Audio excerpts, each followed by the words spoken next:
emocionant de la meva vida. No havia vist mai una cosa igual. Emocionant per què? Pel lloc on està? Pel Pel que reivindica.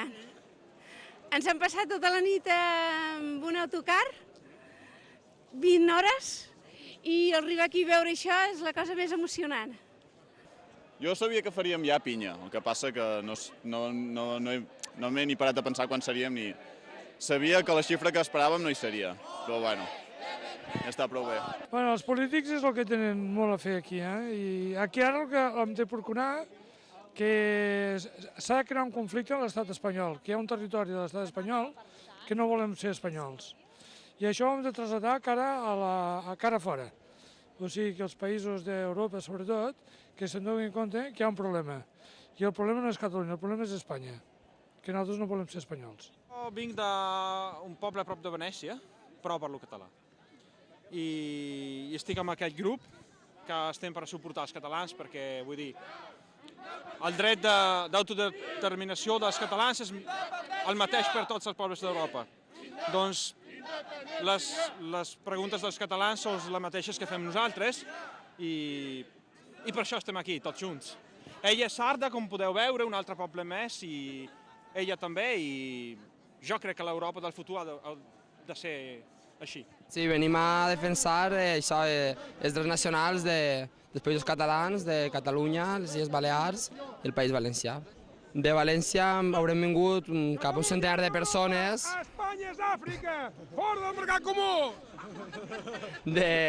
Un autobús sencer de València, després a nivell individual han vingut unes quantes persones en avions, i això des d'ahir, des de divendres, des de dijous, un centenar calculem, però tampoc ho sabem cert.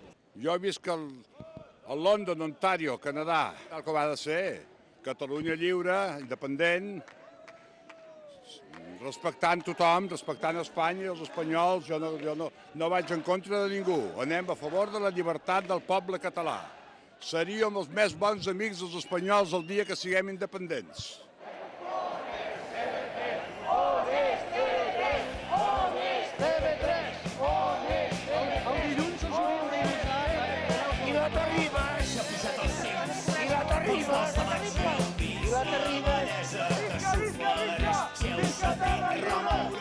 Els manifestants van lluir banderes independentistes, algunes basques i també flamenques.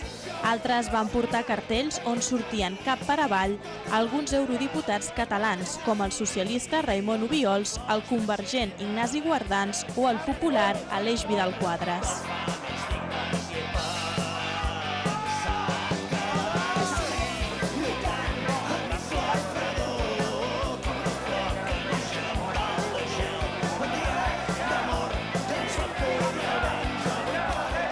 No hi van faltar tampoc elements ben tradicionals de la cultura catalana, com els gegants i les gralles.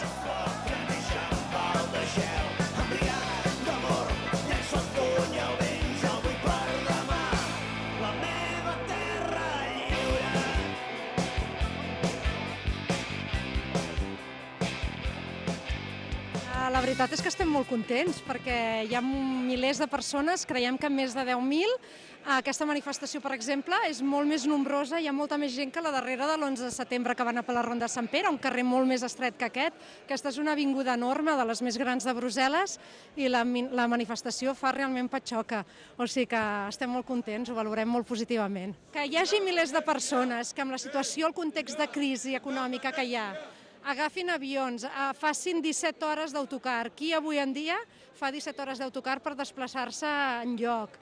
O hagin vingut amb un xàrter que valia 265 euros. Només per manifestar-se pel dret d'autodeterminació i per l'estat propi, doncs hauria de fer reflexionar, no? Que hi ha una part de la societat catalana que està disposada a sacrificis del seu temps lliure, dels seus diners, per defensar els seus drets.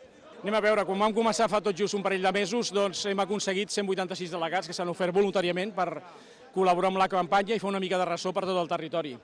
O sigui, delegats des de les Illes, el País Valencià, la Catalunya Nord, Euskadi, inclús tenim delegats també en algun país europeu, però diguéssim la base més important és el Principat, no? I en total tenim 186-187 delegats. I llavors el ressò que ha tingut tot això ha motivat que hi hagi aquesta quantitat tan gran de gent que ha vingut a Brussel·les a desplaçar-se.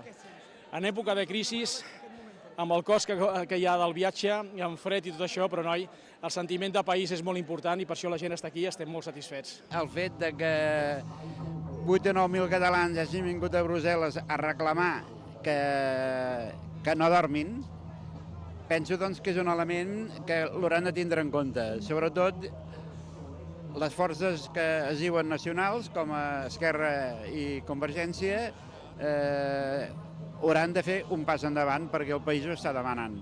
Doncs la veritat és que penso que s'han complert totes les expectatives perquè hi ha 10.000 persones, més les persones que no han pogut venir.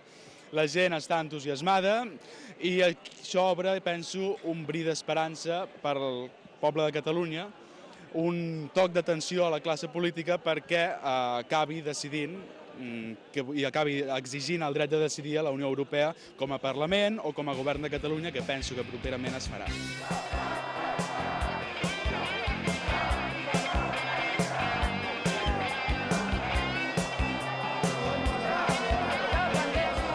Unes 10.000 persones, segons els organitzadors, i unes 3.000, segons la policia belga, van recórrer els carrers de la capital europea en un to festiu, però alhora reivindicatiu.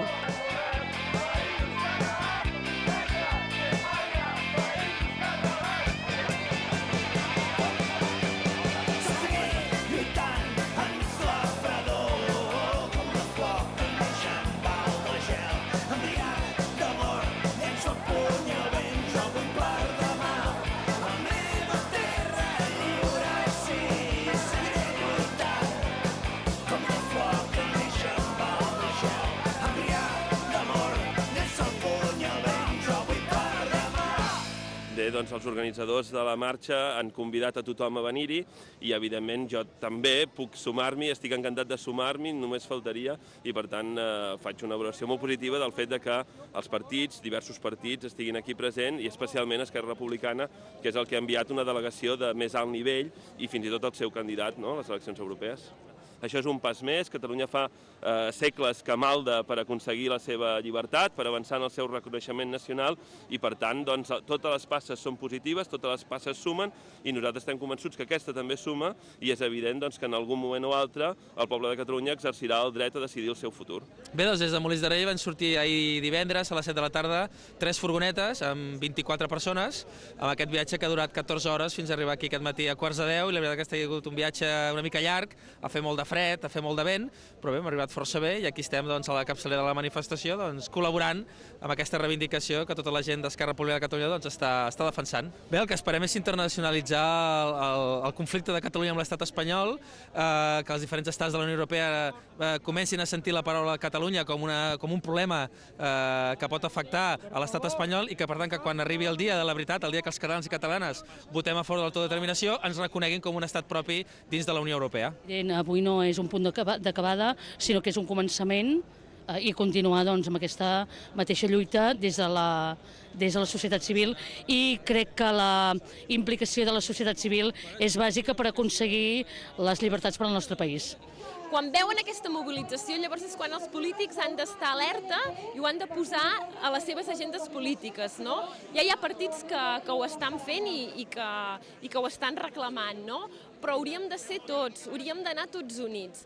No s'hi valen dir sí però no, hem de tenir sempre aquesta idea, aquesta fita a davant, i tots, partits polítics, però també moviment social i tots els ciutadans i ciutadanes, que hem de fer-ho possible. I teníem molt clar que havíem de venir amb les nostres famílies, tenim nenes petites i pensem que d'aquí uns anys elles encara potser no ho valoren ara, però d'aquí uns quants anys també els hi haurà encantat venir, no? Perquè són aquestes coses que et refermen, no?